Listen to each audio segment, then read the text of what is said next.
both externally and internally, Boko Haram has been really innovative and effective in using women as a symbol of their strength and to construct this narrative, playing on history as well, but a narrative of their responsibility and their identity as an insurgency.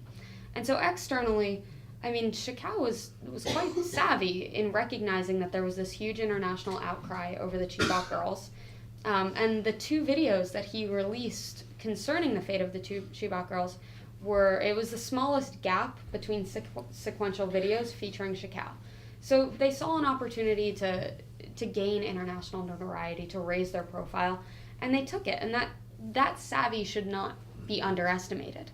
The girls have also been kind of held forth as a negotiating token by the insurgents, and I think with varying degrees of success.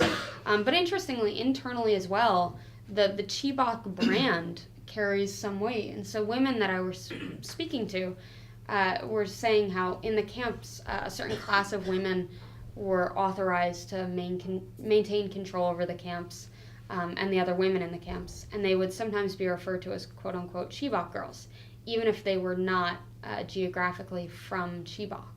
And they would often be held up because they would engage in some brutal violence to maintain the sect's order at times. And they would say, look what we've done, to your Chibok girls.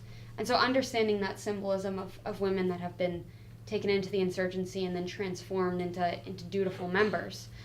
Finally, the last point on ideology. I recently got the proper translation for this, so I'm quite excited about it. The women who are forcibly conscripted and abducted into the insurgency are referred to as mustadafin, which apparently it means oppressed and downtrodden, and it's a term of pity that necessitates caring for them, helping them, advocating on their behalf. And these women, once they're abducted into the insurgency, are subjected to chronic education daily or near daily until they're deemed properly educated to become a wife and become a part of the insurgency, to become a part of the Yanua, as it's referred to in Boko Haram. So understanding not only the logistical roles and the operational roles that women play, but also the symbolism, how it plays into this narrative that Boko Haram has constructed of itself of being a vanguard of Muslims and of being sort of a purifying, potentially liberating force, I think is crucial.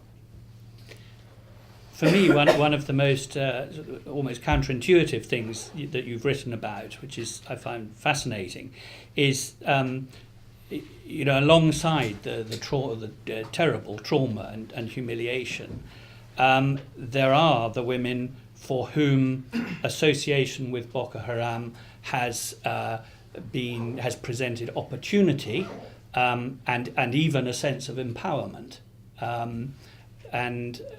Could you tell us perhaps something about some of the women who you've interviewed and spoken to about that? Absolutely. So that was also shocking to me as well, and I think a lot of us coming with our Western conceptions of empowerment, it's quite difficult to sometimes see how supporting very strict, often patriarchal associations and ideologies can be empowering or liberating. But a number of the women that I spoke to who had joined voluntarily said that this was one of the few opportunities that they had to get access to education. And even in the early days of Muhammad Yusuf's preaching, they emphasized that he would have sermons for the women, and that if you attended, Muhammad Yusuf's preaching, you might get access to some of the higher quality chronic education. Another interesting point that the women raised was that if you married a member of Boko Haram, your bride price would be significantly smaller, but it would also be paid directly to you instead of to your parents. And the final point, which Adam Hagazi, who is currently based in Nigeria and is a fantastic researcher on this, was telling me about when I was doing field work in my degree with him, is that under Boko Haram, all members are banned from farming, but this is particularly liberating for women, for whom many of them did not want to be engaged in really harsh subsistence agricultural labor. And so it was very difficult for me as an American woman with all of those connotations, positive and negative, to see being kept in wife seclusion and being, forced to veil myself and to cover myself. It's difficult for me to understand how that could be a liberating movement. But a number of the women that I spoke to said that being able to be excused from this really difficult, backbreaking agricultural labor was a way of improving their status. And there's been some interesting work in the feminist security studies niche of international security studies talking about how women the world over make do in patriarchal systems to advance their own interests within the limitations placed upon them.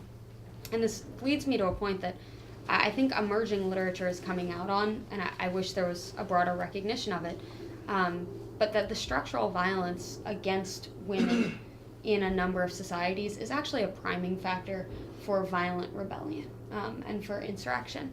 And for those who might be interested in that, Allie Marie Tripp and Valerie Hudson are all doing really wonderful work to qualitatively and quantitatively discuss how the status of women in a country is often a predictor of whether or not it will be a stable country. You've also called the marginalisation of women from policy making and in society in general as a devastating feature of the Northeast social structure. When you were there earlier this year, did you detect any signs of things being done to mitigate this? I mean, is there any sign within state governments, for example, that some lessons are being learned? So I'm going to take an optimistic standpoint and say that given the current level of gender representation in the political system in northeastern Nigeria, there's really only one way to go, and that is upwards.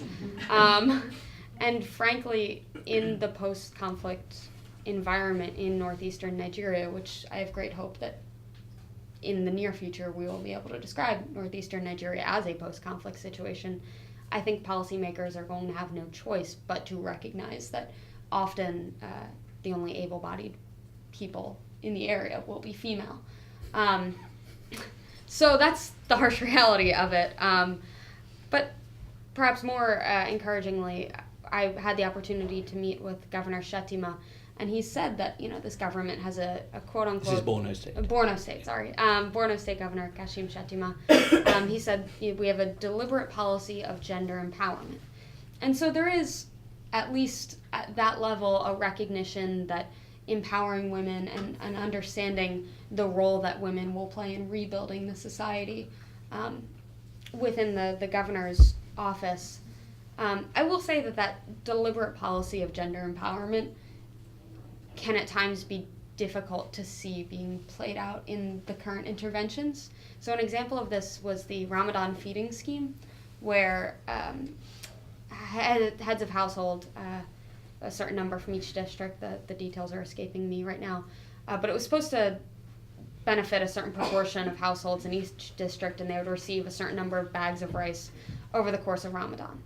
And Governor Shettima, very proudly in his office with me and the reporter from the New York Times, Dion Searcy, was saying, we've picked all the women, and the women will come claim this rice, and then the women can decide what to do with it, because we know women distribute food well, and women are caring for their children and for extended family. I was very encouraged, scribbling down my notes. And of course it was distributed in front of the governor's house, and of course it has a photo of Buhari and Kashim Shettima right on the bag, so that everyone knows where this aid is coming from. And I was excited to see the queues, expecting to see all of these women, and it was just men for the entire length of the road, spilling over. And so, I asked my driver, because it had been going on for a few week or so at that point, and he was like, every day it's always men. They say it's women, but the men just say, oh yes, my mother sent me, I'm picking it up for her. And the men take the rice and they do what they will. So that anecdote, I hope, illuminates more the fact that you have to carry through a gender orientation all the way through implementation of the project, not just in design. And that a number of cultural factors are often at odds with a systematic gender mainstreaming policy. So I think there's great hope for the region, and particularly for the women of that region, but certainly a lot more support and a lot more follow-through with gender mainstreaming and gender-sensitive programming is necessary. And what sort of stigma are women who are now, as it were, have been extracted from the grasp? What sort of stigma are they encountering, both in IDP camps, but also when if they are able to, returning to communities? Sure. So I believe it was Mercy Corps who wrote the report Bad Blood, and that's a really great review of the stigma that women are facing. But association with the insurgency, the women are considered to be tainted, and some community leaders almost treat them as the carriers of a disease that they fear will spread to the rest of their community. So a number of women have been marginalized in truly horrible fashions, to the point that even their immediate families are rejecting them. Some of these women have children born of the insurgents, and that places them at an even greater disadvantage when they try and reincorporate themselves into society. With regards to how they're treated in the camps, there's an interesting little anecdote. I was speaking with a social worker who was a woman from Borno State, and she was providing psychosocial care to women who had joined the insurgency, who had been rescued by the army. And she was very kind and very patient with them. I watched them go through the lessons. And she started joking with one of the guards at the camp, saying, "Oh, won't you marry one of these girls? You're young, you're single." The good-natured ribbing that occurs with, I think, co-workers the world over. And he shook his head and he said, "No, I wouldn't marry her unless, there was a house or a car or 1,000,000 naira in it for me," because such was the stigma. And I kind of brushed that off, thinking he was kind of an insensitive younger guy, and later asked her, "You have a son. What would you say if he brought home a woman who had been a part of Boko Haram?" She said, "Oh, my son would not marry one of those." And so, even the people who are providing front lines care, who see that oftentimes these women have been conscripted, have been forced into it, may often maintain no loyalty or sympathy towards the sect, are still considered anathema, and still considered quite dangerous. And that obviously also extends to the young men. So the whole process of societal reintegration in the post-conflict era it's going to be really difficult. And I wish I saw more planning going on now as to how a successful societal reintegration could take place. Perhaps Atta can speak to that in the Q&A period, because I've not seen much planning, gender sensitive or otherwise.